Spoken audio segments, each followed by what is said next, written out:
Assalamu alaikum. Okay, ji, after completing the draft of functions, the sketches, now we are going to start travel graphs.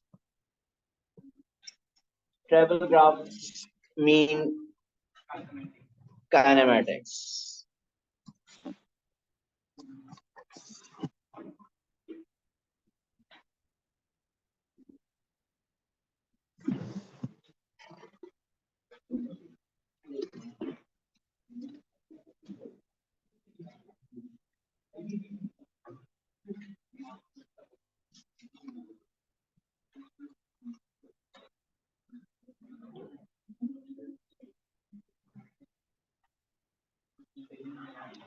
Hisham को क्या हुआ यार?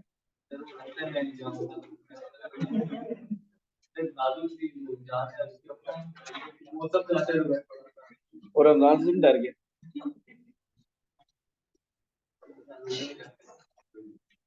Okay जी, kinematics topic में हम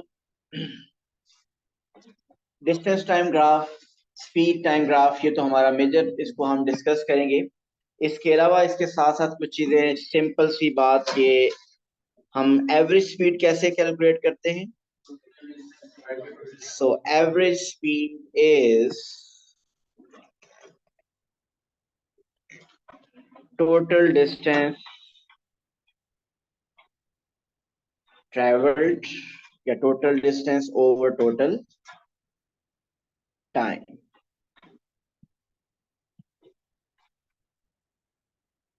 speed की unit क्या होती है? मीटर पर सेकंड नॉर्मली आपकी होती है, इस तरह किलोमीटर पर आवर में भी हो सकती है, वो तो फिर कन्वर्जन हमें आनी चाहिए। अगर हमारे पास किलोमीटर को चेंज करना हो हमने मीटर्स में, तो हम क्या करेंगे? Multiplication with 1000। और अगर हमें आवर्स को सेकंड्स में चेंज करना हो, multiply by 60, multiply by 60 mean multiply by 3600। So 1 hour is equal to 3600 seconds. So अगर आवर्स को चेंज करना है सेकंड में, तो 3600 से मल्टीप्लाई करेंगे, और ये रिवर्स करने के लिए हमें डिवाइड करना पड़ेगा, मीन सेकंड से आवर्स में जाने के 3600 से डिवाइड करना होगा। अगर अब आपके पास यूनिट हो स्पीड की, मीन स्पीड गिवन हो, स्पीड मीन अगर स्पीड गिवन हो किलोमीटर पर आवर में और उसको हमने चेंज करना हो मीटर पर सेकंड में, तो बताइए क्या करना होगा? जी, किलोमीटर को अगर आप मीटर में चेंज करना चाहते हैं, सो किलोमीटर को मीटर में चेंज करने के लिए 1000 से मल्टीप्लाई करना पड़ेगा, सो मल्टीप्लिकेशन विद 1000। और आवर्स को सेकंड में चेंज करने के लिए भी 1000 से मल्टीप्लाई करेंगे, लेकिन अब 1000 से मल्टीप्लाई कहाँ करेंगे? डिनोमिनेटर में, क्योंकि आवर्स बेसिकली टाइम है कहाँ पे? वो डिनोमिनेटर में है। सो आप डिनोमिनेटर में 3600 से मल्टीप्लाई करेंगे। सो ओवरऑल आप ये कह सकते हैं कि ओवरऑल अगर देखें तो एक फ्रैक्शन बनती है। सो किलोमीटर पर आवर को मीटर पर सेकंड में चेंज करने के लिए 1000 से मल्टीप्लाई और 3600 से डिवाइड करना है। और रिवर्स अगर करना हो, इन reverse mean metre per second को अगर चेंज करना हो किलोमीटर पर आवर्स में, सो उसमें क्या होगा, मल्टीप्लाई बाय 3600 हो जाएगा और डिवाइडेड बाय 1000। सो ये हम चेंज कर लेंगे यूनिट्स को, स्पीड की यूनिट्स को किलोमीटर पर आवर को मीटर पर सेकंड में, और मीटर पर सेकंड को kilometre per hour, sorry kilometre per hour. और अगर मिडिल में कहीं मिनट्स की कन्वर्जन करने के लिए आ जाए तो फिर वो रिलेशन 60 बन जाएगा। 1 hour is equal to 60 minutes होता है। ये तो सेकंड्स में चेंज करना था, आवर्स को सेकंड में चेंज करने के लिए 3600 से हमने किया। ओके, नेक्स्ट इज स्पीड और वेलोसिटी में क्या डिफरेंस है? जी, वेलोसिटी डिस्प्लेसमेंट ओवर टाइम होता है, स्पीड डिस्टेंस। यस, डिस्टेंस और डिस्प्लेसमेंट में क्या डिफरेंस होता है? जी बिल्कुल, उसी तरह ही हम स्पीड और वेलोसिटी को कंसीडर करेंगे। स्पीड वर्सेस वेलोसिटी अगर देखा जाए, सो वी नो कि speed is a vector quantity, sorry scalar quantity,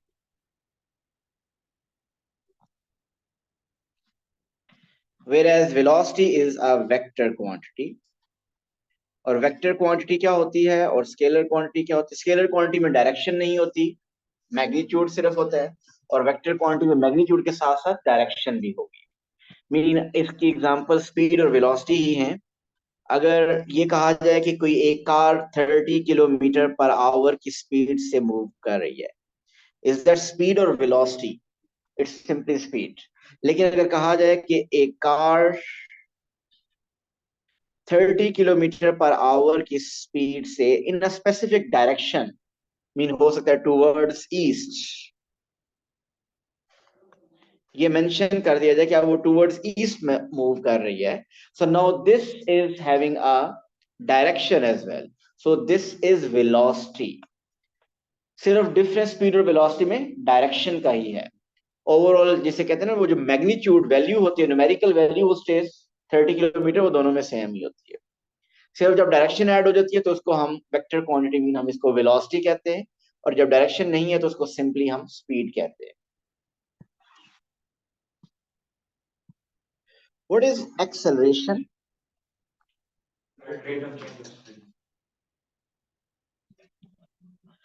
ji, acceleration is rate of change of velocity basically तो होता है, क्योंकि एक्सेलरेशन भी एक वेक्टर क्वांटिटी है, बट हम मैथ में जब तक हम कर रहे हैं इसको हम स्पीड कह सकते हैं। सिर्फ कहीं पे माइनस आएगा तो वो डायरेक्शन सिर्फ शो कर रहा होगा, लेकिन हम इसको लिखते हैं acceleration is the rate of change of velocity.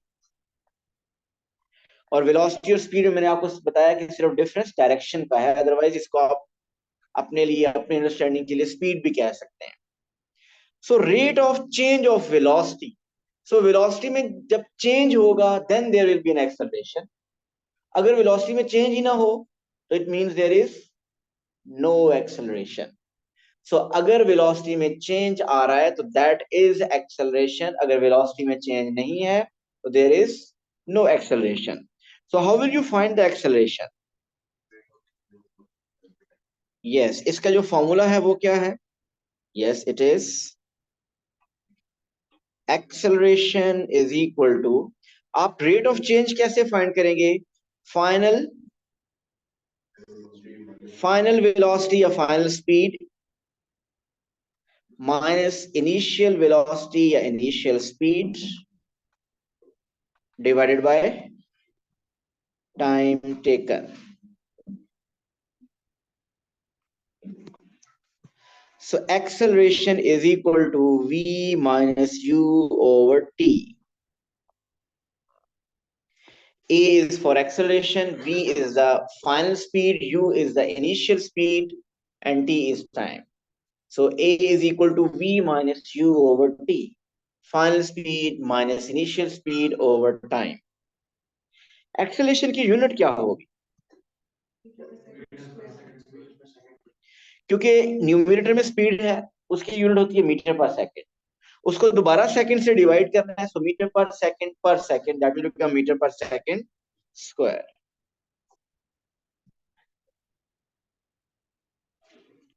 So metre per second square, या आप इसको लिखते हैं metre second -2 ms-2 metre per second square. So acceleration हमने देखा क्या होती है, rate of change of speed. So Hussain अगर स्पीड में चेंज ही ना हो तो फिर कोई एक्सेलरेशन नहीं, मीन एक्सेलरेशन जीरो है।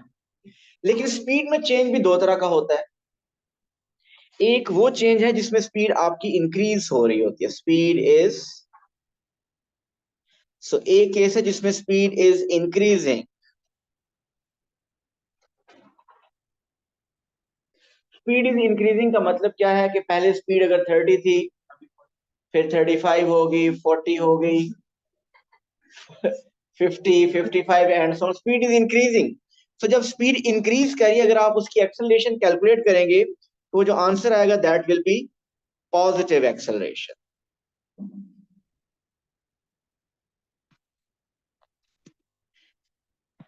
लेकिन अगर स्पीड डिक्रीज कर रही हो,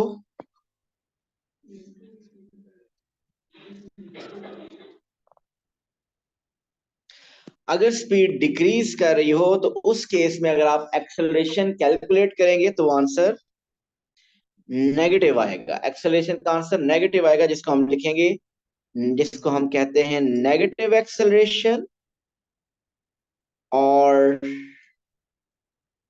डिसेलरेशन।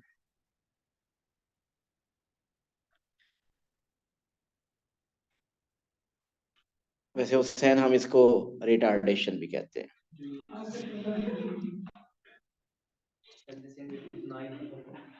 किधर सुना है, उसको पता चला है? आप कुछ समझ आइए, उनको पता है कि ये रिटार्डेशन भी तो कहते हैं, क्या फिजिक्स में भी पढ़ा हुआ है। तो इसको नेगेटिव एक्सेलरेशन, डिसेलरेशन या रिटार्डेशन कहते हैं। तो एक्सेलरेशन कैलकुलेट करनी हो तो क्या फॉर्मूला है, v minus you over T, final speed minus initial speed over time. Okay, अब आगे हम बात करते हैं स्पीड टाइम ग्राफ और डिस्टेंस टाइम ग्राफ की।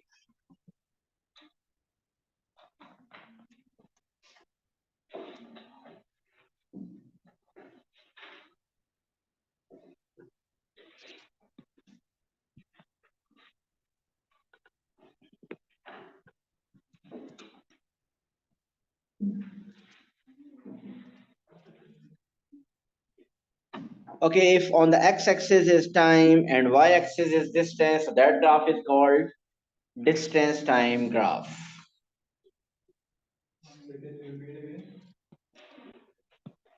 On x-axis, if it is time, and on y-axis it's distance, so that's distance time graph.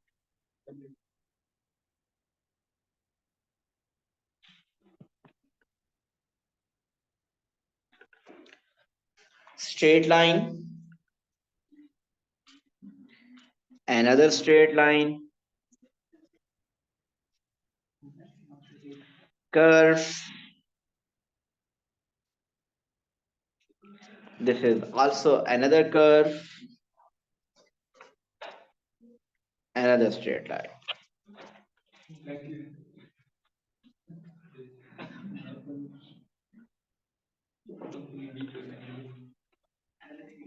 ये last वाली स्ट्रेट लाइन है ना, ये रिप्रेजेंट क्या कर रही है ये बताएंगे ऊपर।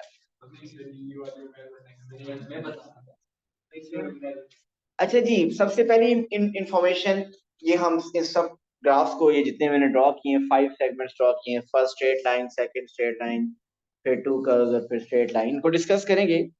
लेकिन जनरल पहले हम इंफॉर्मेशन लिख लें कि डिस्टेंस टाइम ग्राफ का ग्रेडियंट क्या रिप्रेजेंट करता है, स्पीड। तो ग्रेडियंट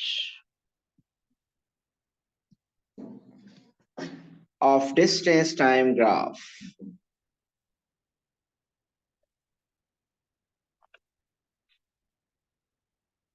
represent कौन सी स्पीड शो करता है? Average speed, instantaneous speed, at that point instantaneous speed. So gradient of distance time graph represent instantaneous speed. ये क्या होता है?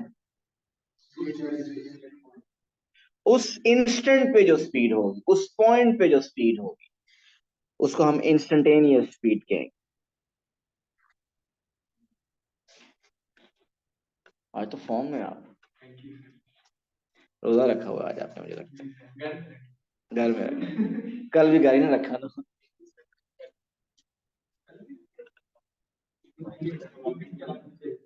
मैं कह रहा हूँ कि घर कल भी गाड़ी ना रखी है ना, साथ लेके आना, कल आऊंगा तो कहूंगा।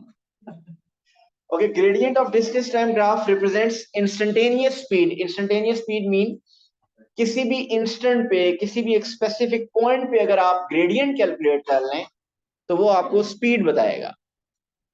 इसका मतलब अगर आपको डिस्टेंस टाइम ग्राफ में से ग्रेडियंट कैलकुलेट करना आता है, अगर आता है, तो इसका मतलब स्पीड भी आपको पता है, स्पीड भी आप फाइंड कर लेंगे। और ग्रेडियंट कैसे फाइंड करते हैं स्ट्रेट लाइन का? y2 minus y1 over x2 minus x1। और कर्व का ग्रेडियंट कैसे फाइंड करते हैं? टेंजेंट ड्रॉ करके। सो अगर आप ग्रेडियंट फाइंड कर सकते हैं डिस्टेंस टाइम ग्राफ का, तो इसका मतलब ग्रेडियंट का आने का मतलब आपके पास स्पीड आ जाएगी उस इंस्टेंट पे। ओके, वापस हम आते हैं उस ग्राफ की तरफ। सो अभी तो मैं with reference to gradient discuss नहीं करता, सिर्फ आप y एक्सिस को ऑब्जर्व कीजिए जिसपे डिस्टेंस है। और जो फर्स्ट ग्राफ शो हो रहा है जो कि एक स्ट्रेट लाइन है, मुझे ये बताइए इस स्ट्रेट लाइन, ये स्ट्रेट लाइन क्या शो कर रही है? नहीं, क्वेश्चन सुन लें पहले। सिर्फ और सिर्फ वाई एक्सिस को देखिए और सिर्फ डिस्टेंस के बारे में बताइए, और मुझे स्पीड नहीं चाहिए, मुझे एक्सेलरेशन नहीं चाहिए। जब पूछूंगा उस वक्त बताइएगा। जी, what is happening with distance? Distance is increasing from the starting point. अगर कोई भी एक स्टार्टिंग पॉइंट है, सपोज आप घर से निकले स्कूल के लिए, so the your distance is increasing from starting point mean from home. Okay, second patch में क्या हो रहा है? इधर कोई डिस्टेंस कवर नहीं हो रहा, रास्ते में बैठ गए, रेस्ट करना शुरू कर दिया, ऐसे ही है ना? मीन डिस्टेंस ट्रेवल नहीं हो रहा, सोच में पड़ के जाऊं या ना जाऊं। नहीं, कोई मिला या ना मिला, या फ्रेंड मिल गया, लिफ्ट आए तो वो लिफ्ट क्या वो खड़ी रहती है एक जगह? अच्छा, थोड़ी देर तक खड़े, ठीक हो गया। सो इसका मतलब कि आप रेस्ट में, कोई डिस्टेंस ट्रेवल नहीं हो रहा, सो डिस्टेंस ट्रेवल नहीं हो रहा, इसका मतलब आप रेस्ट पे हैं। ओके, नेक्स्ट पैच में बताइए, एक कर्व है, उसमें डिस्टेंस क्या हो रहा है? रेट की बात नहीं, सिर्फ बताइए इंक्रीज कर रहा है, डिक्रीज कर रहा है या constant? The distance here is also increasing. Okay, next में बताइए इस कर्व में।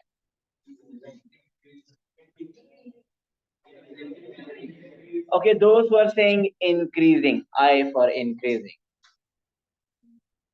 दोस वर सेइंग डिक्रीजिंग, कोई तो होना चाहिए। इधर देखिए, इस पॉइंट पे अगर आप y एक्सिस को देखें, अगर यहां हुआ 50, इस पॉइंट पे ग्राफ को देखेंगे तो क्या होगा? 50 से ज्यादा होगा। सो इसका मतलब डिस्टेंस बढ़ जाएगा, 60 हो जाएगा। थोड़ा सा और आगे चलेंगे तो उधर देखेंगे तो ग्राफ पे डिस्टेंस क्या हो जाएगा? 70। तो डिस्टेंस इसमें भी इंक्रीज हो रहा है, ऐसे ही है ना? डिस्टेंस दोनों में इंक्रीज हो रहा है, सिर्फ जो यूनिफॉर्मली इंक्रीज नहीं हो रहा वो एक अलग बात है। कर्व जहां पे भी आएगी वो यूनिफॉर्मली नहीं है, बट इंक्रीज हो रहा है। ओके, लास्ट पैच में बताइए क्या हो रहा है? किसने कहा डिक्रीज हुआ है? अभी इनसे पूछते हैं ना। जी, लास्ट पैच में बताइए क्या हो रहा है? Distance is decreasing. डिस्टेंस कैसे डिक्रीज हो रहा है? अहमद कह रहे हैं डिस्टेंस कैसे डिक्रीज हो सकता है? स्कूल जाके वापस घर नहीं जाते?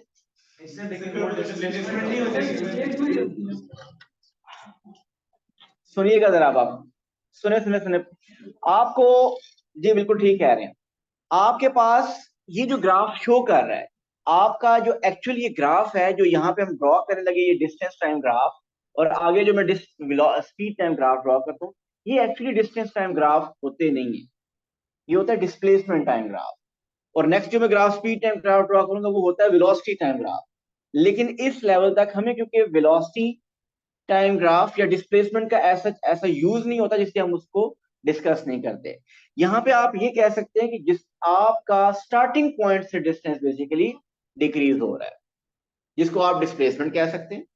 मीन यहाँ पे आप ये कह सकते हैं कि जिस तरह आप घर से when you are leaving school for from home, तो ये आपका throughout the distance increase हो रहा था, फ्रॉम होम था, फ्रॉम स्टार्टिंग पॉइंट था।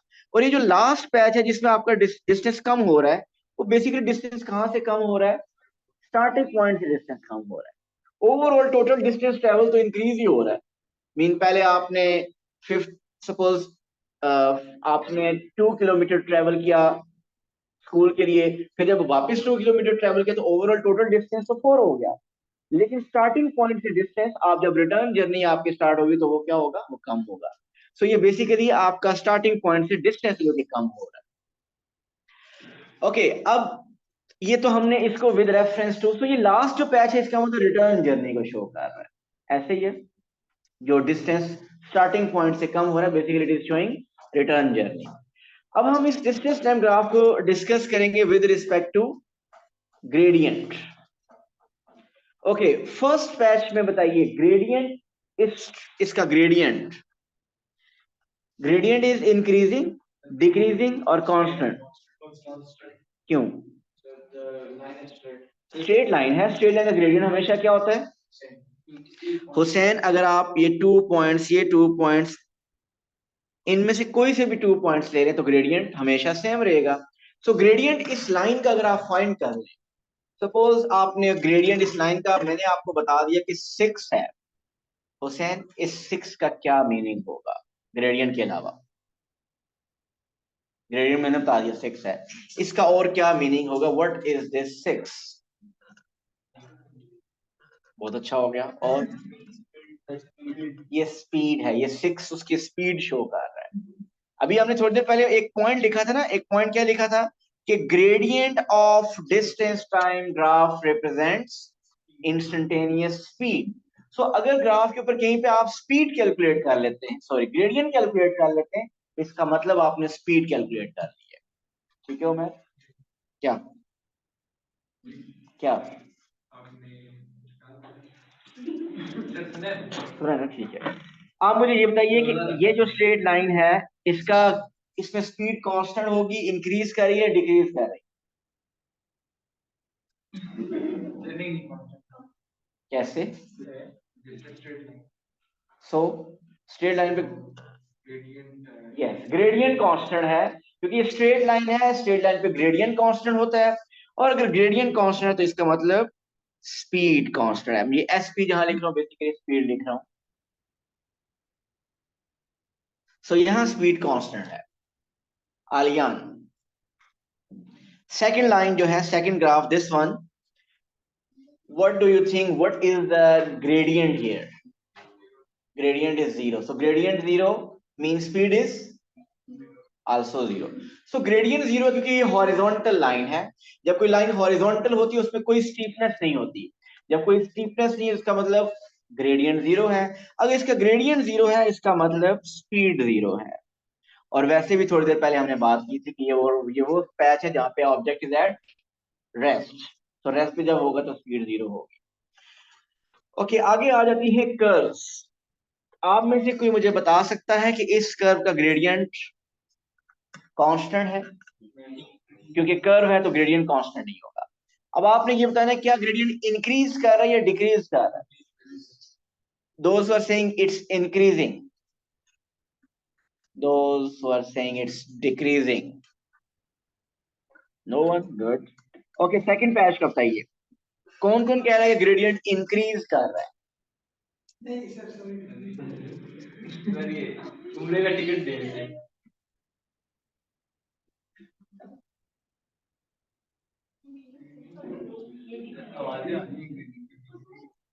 नहीं, बाकी कह रहे डिक्रीज, डिक्रीज कर रहा है ग्रेडियंट। ओके, कौन कौन कह रहा है डिक्रीज कर रहा है ग्रेडियंट? फुरकान, रीजन? ऐसे कर इसलिए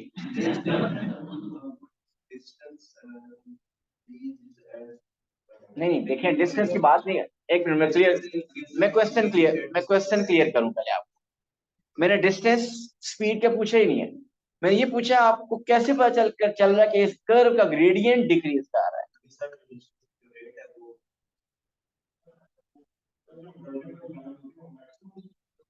यस। ओके, आगे। अभी जी, शायद आप जी। यस, सही कह रहे हैं। कोई और बताना चाहे, कोई बेहतर और मैं बताऊं? कैसे पता चल रहा है स्टीफनेस कम हो रही है देख के? सर मैं बताऊं? जी मुस्तफा बताइए।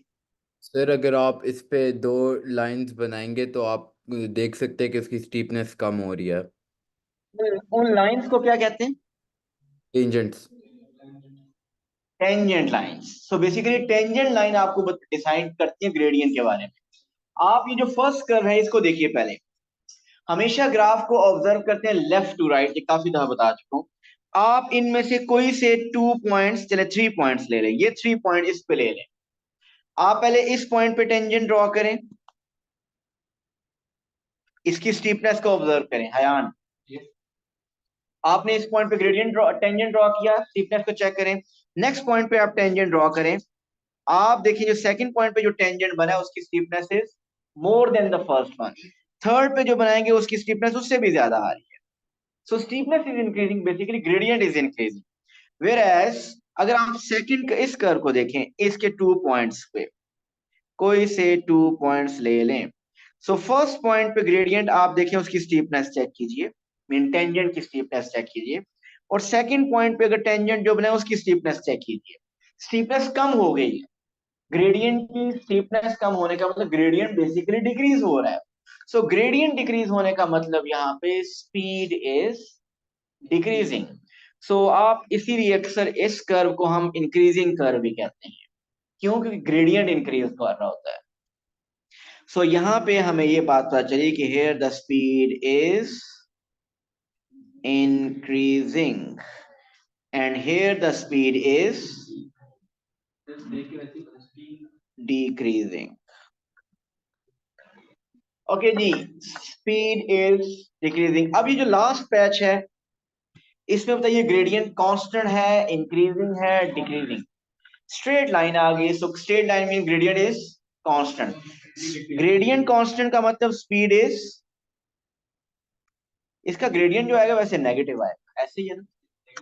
वो नेगेटिव सिर्फ ये शो कर रहा होगा कि डायरेक्शन ऑपोजिट है। सिर्फ जो मोशन की डायरेक्शन है, वेलोसिटी अगर हो तो वेलोसिटी के साथ माइनस आएगा।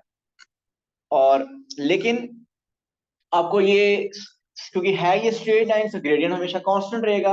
So speed is constant. So speed is constant. और ये जो लास्ट लाइन है कुछ और क्या शो कर रही है बाकी लाइंस के कंपैरेटिवली अगर देखा जाए, तो ये आप कह सकते हैं this is showing return journey. बाकी जो प्रीवियस 4 पैचेस थे they were showing the forward journey, and the last patch is showing return journey. So हम इसको कह सकते हैं कि this is showing return journey. ठीक हो गया? तो ये था distance time graph. Next is velocity time graph, जिसको अभी हम स्पीड टाइम ग्राफ भी कहेंगे।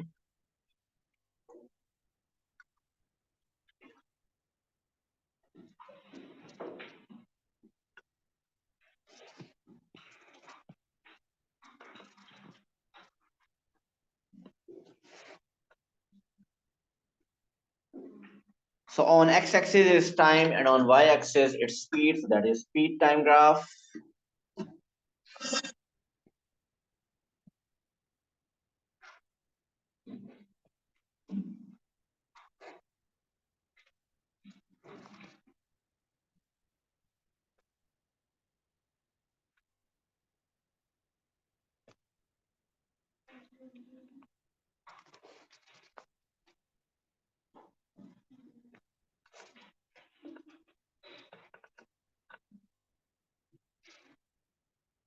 ओके, जिस तरह हमने डिस्टेंस टाइम ग्राफ के ग्रेडियंट के बारे में लिखा, इसी तरह स्पीड टाइम ग्राफ के ग्रेडियंट को हम क्या लिख सकते हैं कि इसका ग्रेडियंट क्या रिप्रेजेंट करता है? इस ग्राफ वाले पेज की तरफ मैं दोबारा वापस आऊंगा. So we will write gradient of speed time graph represent what? Acceleration. In fact ये भी instantaneous acceleration होता है. Gradient of speed time graph represents acceleration.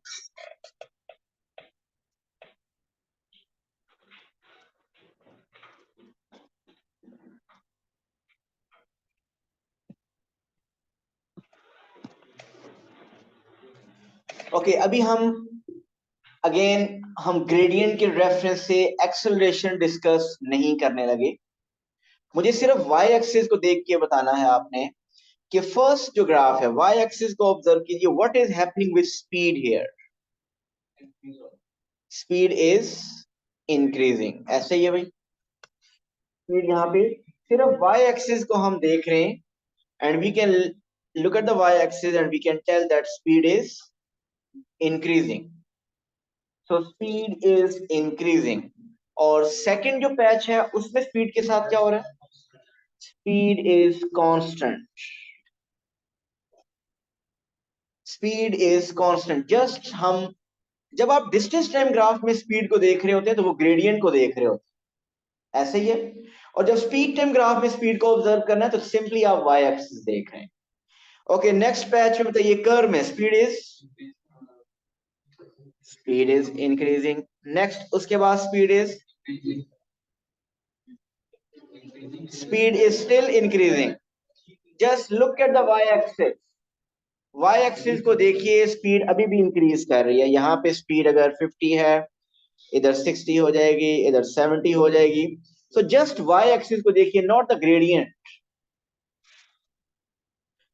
और लास्ट पैच में क्या हो रहा है? Speed is decreasing. सही हो गया. अगर हमने डिस्टेंस टाइम ग्राफ में स्पीड को देखना है तो ग्रेडियंट के थ्रू हम चेक करेंगे. और स्पीड टाइम ग्राफ में अगर आपने स्पीड ऑब्जर्व करनी है तो सिंपली वाई एक्सिस को ऑब्जर्व करेंगे तो आपको स्पीड पता चलती रहेगी. ओके, अब अगर हम इसके एक्सेलरेशन को ऑब्जर्व करना चाहते हैं तो अब हमें रेफरेंस लेना पड़ेगा ग्रेडियंट का. बताइए, फर्स्ट जो स्ट्रेट लाइन है, ग्रेडियंट हमेशा उसका क्या होगा? कांस्टेंट होगा. इसमें एक्सेलरेशन होगी. ऐसे ही एक्सेलरेशन हमेशा कांस्टेंट होगी. Acceleration is constant. Acceleration positive होगी या नेगेटिव होगी? क्योंकि स्पीड इंक्रीज कर रही है. स्पीड जब इंक्रीज करती है तो एक्सेलरेशन पॉजिटिव होती है. एक्सेलरेशन इस पूरे ग्राफ में कहां नेगेटिव होगी? सिर्फ लास्ट पैच में एक्सेलरेशन नेगेटिव होगी क्योंकि वहां स्पीड डिक्रीज कर रही है और उसको डिसेलरेशन हम कहेंगे. ओके, यहां पे बताइए what is acceleration? Acceleration is zero क्योंकि ग्रेडियंट इज जीरो. स्पीड में there is no change in speed, it means there is no acceleration. Acceleration is rate of change of speed. और दूसरा gradient इसका, क्योंकि horizontal line का gradient zero होता है, gradient zero mean acceleration zero. Okay, with reference to gradient बताइए इस curve का ग्रेडियंट इंक्रीज कर रहा है या डिक्रीज कर रहा है? It is increasing. Gradient is increasing. Gradient increasing mean acceleration is increasing. Then what about this? Acceleration is gradient. क्या हो रहा है इसमें? Gradient कम हो रहा है. Gradient जब कम हो रहा है क्योंकि steepness, तो इसका मतलब acceleration decrease हो रही है. याद रखिए, ये acceleration कम हो रही है, ये deceleration नहीं है. Deceleration तो नहीं है ना ये? डिसेलरेशन कहां पे हो रही है? लास्ट पैच में. लास्ट पैच में आप देखिए तो स्पीड कम हो रही है. जब स्पीड कम होती है, आप ग्रेडियंट इसका देखेंगे तो ये डिसेलरेशन होगी. इसका ग्रेडियंट नेगेटिव है या पॉजिटिव है? इसका जो एक्सेलरेशन आएगा वो होगा नेगेटिव एक्सेलरेशन. नेगेटिव एक्सेलरेशन, और we can call it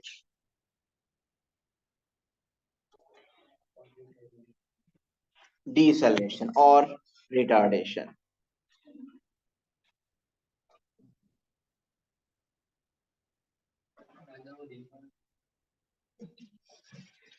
okay जी, नेक्स्ट आप बताइए इसमें से स्पीड टाइम ग्राफ में से अगर क्लियरली देखिए, इस ग्राफ को आप ग्राफ को देख के स्पीड बता सकते हैं, इस ग्राफ को देख के एक्सेलरेशन भी बता सकते हैं ग्रेडियंट के थ्रू। क्या इस ग्राफ के थ्रू हम डिस्टेंस ट्रेवल भी बता सकते हैं? यस, हम बता सकते हैं। और वो कैसे बता सकते हैं? By calculating the area. So इसका जो लास्ट पॉइंट है वो नोट कीजिए, area under which graph? Speed time graph. So area under the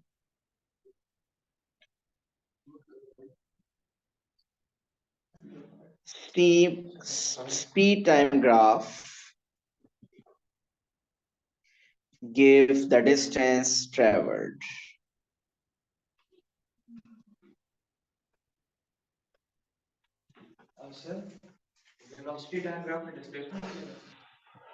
हाँ जी।